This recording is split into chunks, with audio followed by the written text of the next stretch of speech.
of the driving objectives of this book. One of my goals was to read as much as I could read of authoritative Chinese Communist Party documents, to listen to what Xi Jin-ping and other leaders were saying in the party state, and then to watch what they do and to tell those stories and to try to explain it to an American audience and to try to take them at their word. And so there are quite a few places in this book where I'm just drawing from, I'm just quoting what Xi Jinping has said, or I'm quoting what other PRC officials have said, or I'm quoting what's written in some of these documents, including some documents that are internal documents, to try to give the reader a better sense of where the CCP is coming from. So we're not engaging in mirror imaging, projecting our own views onto them.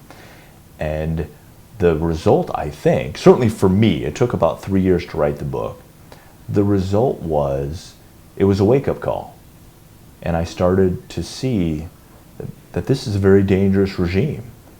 It's very hostile to liberal democracy. It's very hostile to the fundamental principles and values of the United Nations Charter and the entire post-war world order. And so I think there's kind of a warning in that as well.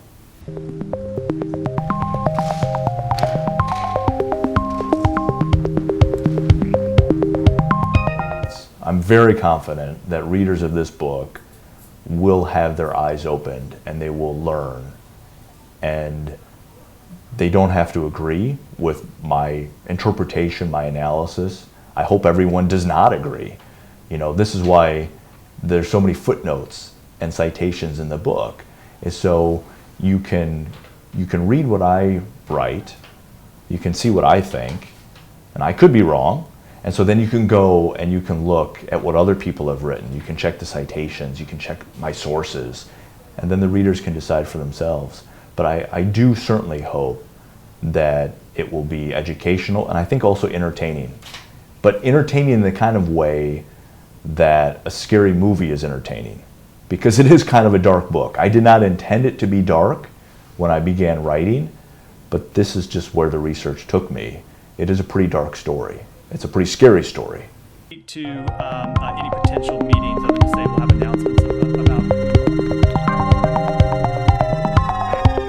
Moving towards strategic clarity is going to be provocative to the Chinese Communist Party, and it's going to potentially lead to more coercion and a deeper crisis across the Taiwan Strait and higher levels of tension. Is why President Biden is moving closer to strategic clarity, is because he can see that the US government needs to be more honest about the threat, and he needs to make the US commitment to Taiwan's defense more credible.